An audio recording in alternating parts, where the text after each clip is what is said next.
Hello everyone, welcome to your English class. Student, today we are going to start a new lesson number 1.2. On to the summit, we reach the top. Student, you have a one question raising in your mind. Why I am not starting lesson number 1.1 being neighborly? Student, the lesson number 1.1 which is reduced from our syllabus due to a COVID situation. So, lesson number 1.1 which is not in our syllabus in this year. ह्या वर्षी हा lesson आपल्या सिलेबसमध्ये नाही आहे कारण covid सिच्युएशनमुळे 25% syllabus आपला reduce झालेला आहे. So let us start our lesson number 1.2. First of all, we are going to discuss some icebreaker activities. The first activity, complete the web which is related to climbing. Here in the middle of the web, the word climbing. So you have to write the words related to the word climbing. The two words already mentioned in your textbook. The first is rock climbing, second is rappelling. So you have to mention related to the climbing. For example, like you have to write trekking, paragliding, and also you have to write skiing, mountaineering, ice climbing. So that's kinds of words you have to mention in this web. Then the second activity is related to the dialogue writing. So you have to develop a short dialogue between you and your friend which is related to the mountaineering. The points which help to develop your dialogue, the point is like time, distance, equipment, mental and physical fitness, clothes, training. So these are the points you have to use in your dialogue. तुम्हाला dialogue तयार करायचा आहे. त्या डायलॉगचा विषय आहे mountaineering, म्हणजे एखादं पर्वत शिखर सर करण्यासाठी डायलॉग तयार करायचा आहे. माउंटेनिअरिंग गिर्यारोहण करण्यासाठी डायलॉग करायचा आहे. त्या डायलॉगमध्ये तुम्ही ह्या खाली दिलेल्या पॉईंटचा वापर करू शकता. टाईम, वेळेच्या संदर्भात क्वेश्चन तयार करू शकता. अंतराच्या डिस्टन्स, इक्विपमेंट कोणकोणती साधने वापरू शकता, मेंटल अँड फिजिकल फिटनेस कसं पाहिजे, क्लोथ्स कोणते घातले पाहिजेत, ट्रेनिंग कसं घेतलं पाहिजे, ह्या सगळ्या गोष्टींचा वापर करून तुम्ही डायलॉग तयार करायचा आहे. Then the next activity is discuss with your partners the various hazards and risk that the mountaineer or trekker has to face in an expedition. म्हणजेच काय की तुम्हाला ट्रेकिंग करण्याच्या वेळेस किंवा माउंटेनिअरिंग करण्याच्या वेळेस कोणकोणत्या रिस्क तुमच्या समोर असतात किंवा हजार्ड्स म्हणजे धोके कोणकोणते पत्करावे लागतात एक्सपिडिशन करण्यासाठी, म्हणजे मोहिमेवर जाण्यासाठी किंवा जर्नीला जाण्यासाठी. So the point are like you have to mention dehydration, sunburn, sunstroke, face various snowy blizzards, wind. So that's kinds of risk or hazards you have to mention in your activity. So let us start our lesson. First of all, we are going to discuss the information about writer. The writer name is Tenzing Norgay, who was born on 29th May 1914 and died on 9th May 1986, who was also known as Sherpa Tenzing, who was Nepali Indian mountaineer. He was one of the first two individuals known to reach the summit of Mount Everest, which he accomplished with Edmund Hillary on 29th May 1953. हे आपले जे लेखक आहेत टेन्झिंग नॉर्गे यांना शेर्पा टेन्झिंग या नावाने सुद्धा ओळखले जाते. हे एक नेपाली इंडियन माउंटेनियर आहेत, गिर्यारोहण करणारे आहेत. आणि ते आणि त्यांच्यासोबत असणारे एडमंड हिलरी हे इंडिव्हिज्युअल जर्नीमध्ये फर्स्ट टू व्यक्ती आहेत, पहिले दोन व्यक्ती आहेत की त्यांनी माउंट एव्हरेस्ट 29 मे 1953 रोजी पूर्ण केलेली जर्नी आहे. त्या माउंट एव्हरेस्ट सर केलेला आहे. So let us see some rewards got by Sherpa Tenzing. Sherpa Tenzing यांना मिळालेले रिवॉर्ड्स काय आहेत, अवॉर्ड्स काय आहेत ते पाहायचं आहे. The first reward he got tiger medal on 1938 honour by Himalayan club for 3rd Everest expedition. The first award Sherpa Tenzing who got tiger medal त्यांना मिळालं 1938ला, गिवन बाय हिमालयन क्लबने दिलं for 3rd attempt expedition means journey. तिसऱ्या वेळेस त्यांनी ते अटेम्प्ट केली होती, पण विच वॉज नॉट कम्प्लिटेड. ती जर्नी त्यांनी सुरुवात केली एव्हरेस्ट सर करण्यासाठी, पण ते पूर्ण करू शकले नाहीत. The second reward he got on 1953 honoured by king Tribhuvan for all accomplishment. We know that in 1953 Sherpa Tenzing who reached the top of the mountain, so that's why the King Tribhuvan star of Nepal असं त्यांना एक award मिळालं. त्याबद्दल ती journey पूर्ण complete केली म्हणून त्यांना हे रिवॉर्ड मिळालेलं असतं. And the last one is Padma Bhushan award got on 1959 given by government of India for all कम्प्लिशमेंट्स. पूर्ण जर्नी कंप्लीट केल्यामुळं गव्हर्मेंट ऑफ इंडियाने सुद्धा त्यांना पद्मभूषण अवॉर्डने सुद्धा त्यांना गौरवण्यात आलेलं आहे. So student, in our lesson Tenzing who describes his journey, how he was reached at the top of the Mount Everest. मग आपल्या ह्या लेसनमध्ये पाहिजे की ते माउंट एव्हरेस्टला जाण्यासाठी त्यांचे जे एक्सपिरियन्स आहेत त्यांनी ह्या लेसनमध्ये आपल्या शेअर केलेले आहेत. So let us start our lesson.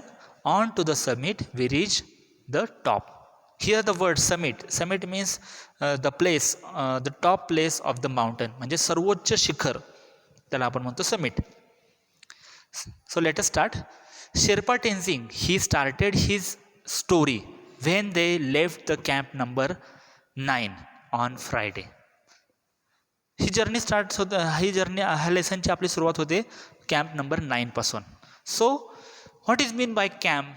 Camp means when the mountaineer climbing any mountain they stop after some distance. So this staying place we called camp.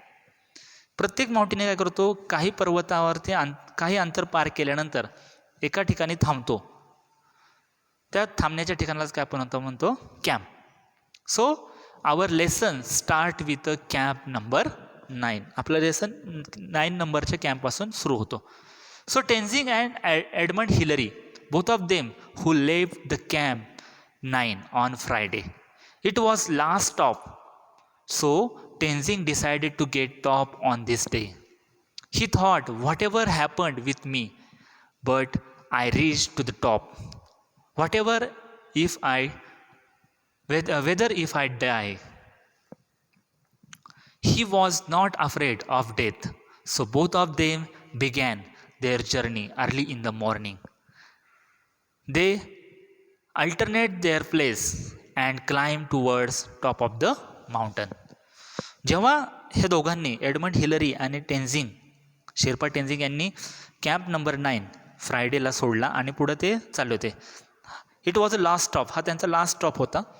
आणि जेव्हा हे स्टार्ट करतात त्यांची जर्नी सकाळी अर्ली इन द मॉर्निंगला सुरुवात करतात, तेव्हा शेर्पा टेन्झिंग यांच्या मनात येतं की ते म्हणतात, whatever happen with me but I reach to the top whether if I die. मी मेलो तरी चालेल, पण मी ह्या टॉपला जाणारच. And he also say that he was not afraid of death. मी मरण्याला घाबरत नाही, because I reach to the top. मला टॉपला जायचं आहे, मला पूर्ण ह्या एव्हरेस्टच्या शिखरावरती पोचायचं आहे. So they started the journey early in the morning and also alternated their place. Alternate करत, प्लेस सतत चेंज करत, दोघे एकमेकांचं प्लेस सतत चेंज करतात. कधी शेर्पा टेन्झिंग पुढं, कधी एडमंड हिलरी, अशा पद्धतीने ते प्लेस चेंज करत पुढं जातात. Then in their climbing sometimes Tenzing taking a lead. Then after some times, Hillary also taking a lead. It was a very difficult job when the person follow another person, because he is the anchor and also the leading man who cuts the step and break the way. Sherpa Tenzing also share his one experience. He says that uh, in this journey, sometimes he taking a lead. कधी कधी ते lead घ्यायचे, पुढाकार घ्यायचे. And also sometimes Hillary also taking a lead. Hillary पण कधी कधी ते लीड घेत होते. It was very difficult job. The person who follows the another person. जो सेकंड पर्सन आहे, खाली राहणारा पर्सन आहे, जो वरती जातो आणि त्यानंतर सेकंड जो पर्सन आहे ज्याला फॉलो करतो, त्याला थोडंसं डिफिकल्ट असतं. Because the person who in front of him, leading man who cuts the step and break the way, तो पुढे जाणारा जो व्यक्ती आहे तो काय करत असतो, जाण्याचा मार्ग हा ब्रेक करत असतो. म्हणजे कधी कधी तो पर्वत तुटू शकतो किंवा एखादा खडक पायाने तुटू शकतो. त्यामुळं सेकंड पर्सनला ते क्लाइंब करायला थोडी अडचण येते. Then the Sherpa Tenzing said that there are 4 flags in his pocket when they were at camp number 4. The Colonel Hunt gave him 3 flags.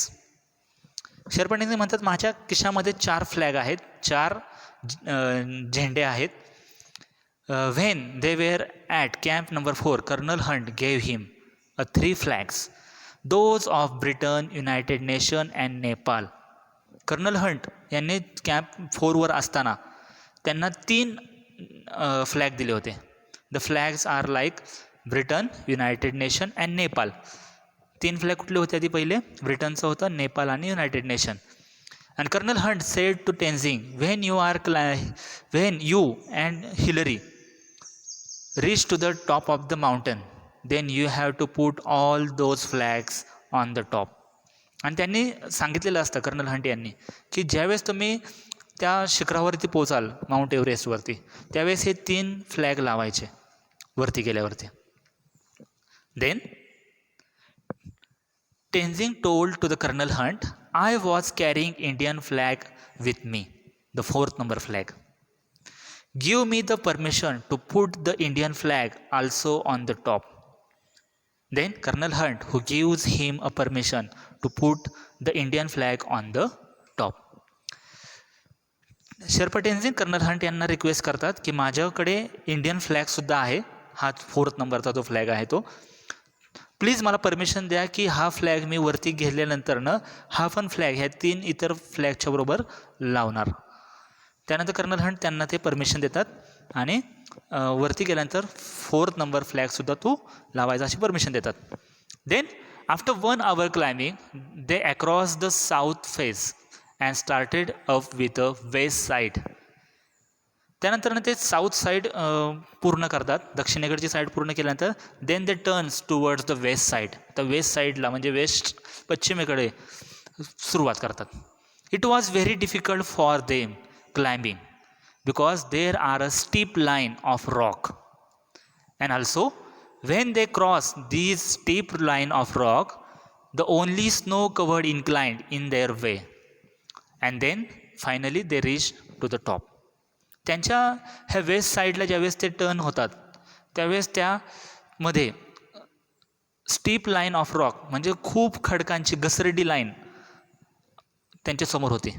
आणि ती खडकांची लाईन क्रॉस केली की त्यांच्यासमोर होतं स्नो कव्हर इन्क्लाइंड, म्हणजे पूर्ण स्नोने भरलेला जो डोंगर आहे, बर्फाच्छादित डोंगर, त्याची चढण, इन्क्लाइंड म्हणजे चढण त्यांच्यासमोर होते. आणि ही एकदा चढण पार केली की ते त्या टॉपला पोचणार होते. Then look at the steep line of rock and also snow cover incline. अशा पद्धतीने खडकांची घसरडी लाईन आणि त्यानंतरनं लास्टला ती स्नो कव्हर इन्क्लाइन, पूर्ण ती चढ बर्फाच्छादित डोंगराचा, अशी ती चढण होती. Then only 60 to 70 feet distance remaining for reach to the top. Only 60 or 70 feet distance remaining, then they reach to the top of the mountain. फक्त 60 ते 70 फुटाचं अंतर राहिलेलं आहे आणि त्यानंतर ते तिथे पोचणार होते. So they climb very consciously. Both of them reach flatter summit almost together. During the last 50 feet from top, the distance between Hillary and Tenzing only 20 feet. आणि शेवटचं जे अंतर राहिलं त्यावेळेस दोघांच्या मध्ये फक्त अंतर कितीच होतं 50. ज्यावेळेस ते दोघं लास्ट पॉईंटला चालत होते त्यावेळेस फक्त त्या दोघांच्या मध्ये अंतर होतं 20 फीटचं, 20 फुटाचं फक्त दोघांच्यात अंतर होतं. So both of them tied together with rope. Most of the time rope become loose, but in a dangerous situation it become tied. When they climbing the mountain, they join, they tied us together with a rope. ते त्यांनी स्वतःला दोघांना रोपनी बांधून ठेवलेलं असतं. In a flat place the rope become loose. एकदाच जे फ्लॅट प्लेसला ज्यावेळेस सपाट प्लेसला काय होत होतं ते रोप लूज असायची. But in a dangerous situation it become tied. Dangerous situation ज्यावेळेस ती काय व्हायची खूप टाईड व्हायची. And drive it out. कधी एखाद्याला वरून खेचायसाठी त्यासुद्धा त्यावेळेसुद्धा ही रोप उपयोगाला यायची.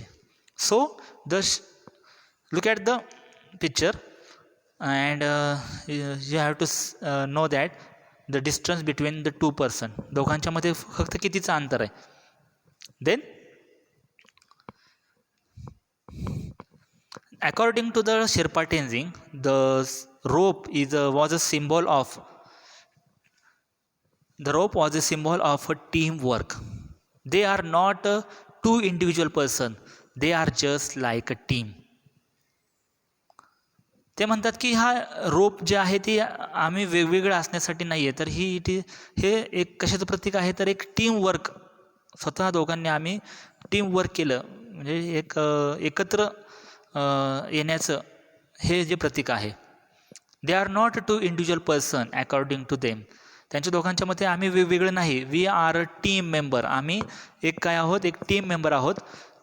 Then sometimes the persons, many persons they asking a question after completing this journey and said to Sherpa Tenzing, when you are climbing this mountain who was first. The question raising in your mind. तुमच्या मनात असा प्रश्न आला होता का हू was the first, कोण पहिले जाणार असं. But Sherpa Tenzing said that kind of questions was not in my mind, and also I think Hillary's also. हिलरीच्या सुद्धा किंवा माझ्या मनात सुद्धा असे प्रश्न आले नाहीत. Because he said that we just focused on our target. आम्ही फक्त आमच्यासाठी काय महत्त्वाचं आहे तर आमचं target. We reach to the top of the mountain. आम्हाला यशाच्या सर्वोच्च शिखरावरती त्या म्हणजेच कुठल्या एव्हरेस्टच्या शिखरावरती पोचायचं आहे. So they just focus on their target. They don't think who was the first. ते त्यांचा विचार करत नव्हते पहिलं कोण जाणार. So dear student, in today's lecture we have discuss the journey how the Sherpa Tenzing and Edmund Hillary who started to reach the top of the mountain. सुरुवातीला कसे माउंटनला जाण्यासाठी त्या एव्हरेस्ट पर्वतावरच्या टोकावर जायचे ह्यासाठी त्यांनी कशी स्टार्ट केली. So student, you have to write some difficult words and some important points in your notebook. So thank you so much.